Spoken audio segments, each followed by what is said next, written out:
Hi twinkle twinkle. இதுதான் புடி கருணக்கிழங்கு. இதை நல்லா வேக வச்சுட்டு தோலை வச்சுட்டு இந்த மாதிரி பிசைஞ்சு வச்சுக்கோங்க. இந்த ஸ்பூனால் 2 ஸ்பூன் மிளகாத்தூள் எடுத்துக்கோங்க. நெல்லிக்காய் சைஸில் புளி எடுத்து கல்லுப்பு போட்டு கரைச்சி வச்சுக்கோங்க. இந்த மாதிரி 2 மீடியம் சைஸ் தக்காளி, 2 மீடியம் சைஸ் வெங்காயம், 5 பல்லு பூண்டு, இது எல்லாமே இந்த மாதிரி அறுக்கி வச்சுக்கோங்க. கருணக்கிழங்க மசிச்சு வச்சுருக்கோம்ல, அதில் அந்த மிளகாத்தூளை சேர்த்துக்கலாம்.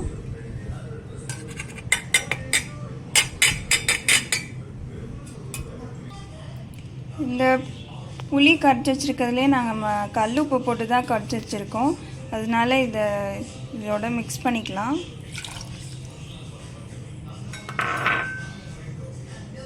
இப்போ நல்லா இதை பிசைஞ்சிக்கலாம்.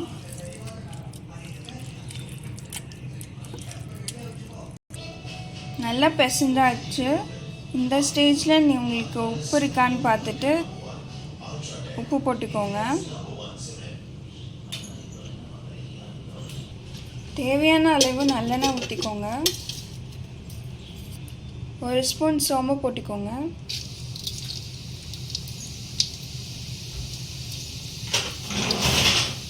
பூண்டு சேர்த்துக்கலாம்.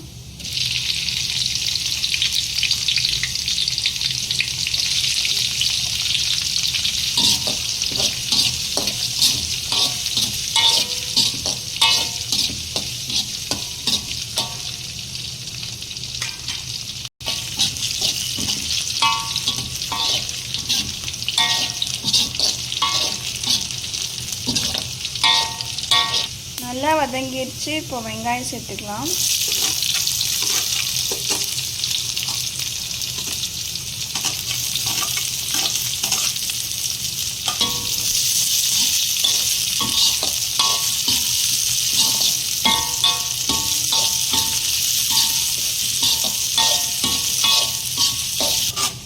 நல்லா வதங்கிடுச்சு. இப்போ தக்காளி சேர்த்துக்கலாம்.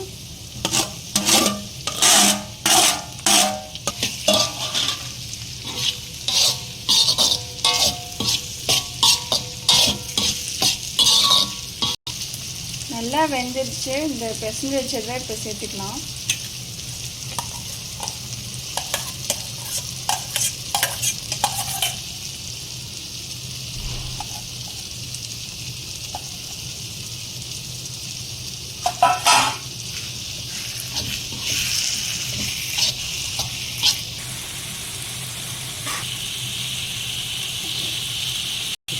இந்த ஸ்டேஜில் கொஞ்சம் நல்லெண்ணெய் தேவைப்படும். அதனால கொஞ்சம் ஊற்றிக்கோங்க, கூடுதலாக ஊற்றிக்கோங்க.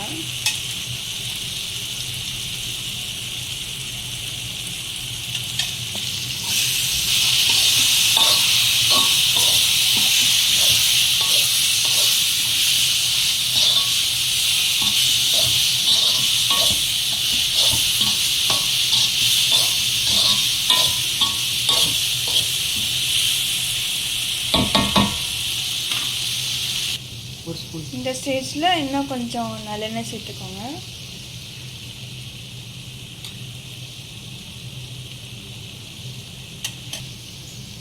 எண்ணெய் ஊற்றினோடனே கிண்டக்கூடாது. இந்த மாதிரி நல்லா பபிள்ஸ் வந்தோன்னே தான் கிண்டணும்.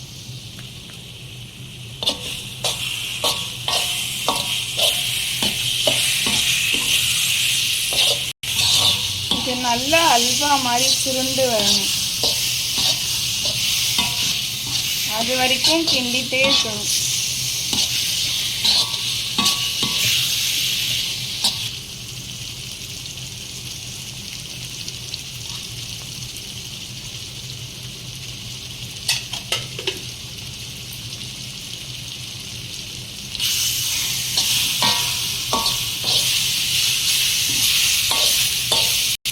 இந்த ஸ்டேஜில் கொஞ்ச நேரம் மூடி வைங்க.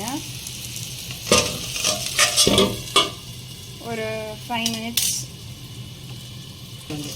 5 நிமிஷம் ஆச்சு. இப்போ எடுத்து பார்க்கலாம்.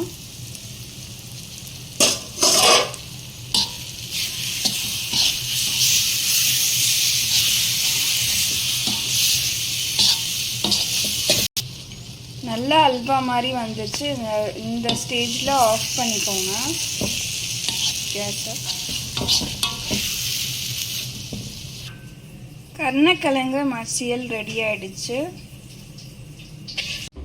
இது நல்ல ஸ்பைஸியாக ரொம்ப நல்லாயிருக்கும். வீட்டில் அரைச்ச மிளகாத்தூள் நான் இதில் யூஸ் பண்ணியிருக்கேன்.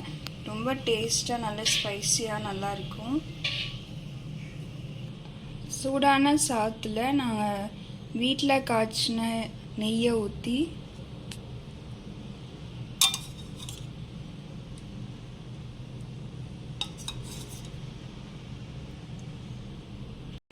கருணக்கிழங்கு மசியல் போட்டு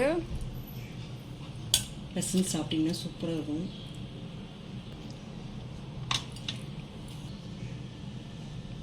சூப்பராக இருக்கும். இந்த மாதிரி பிசைஞ்சு சாப்பிட்டா நீங்களும் கருணக்கிழங்கு மசியல் செஞ்சு பார்த்துட்டு சாப்பிட்டு பார்த்துட்டு சொல்லுங்கள். தேங்க்யூ.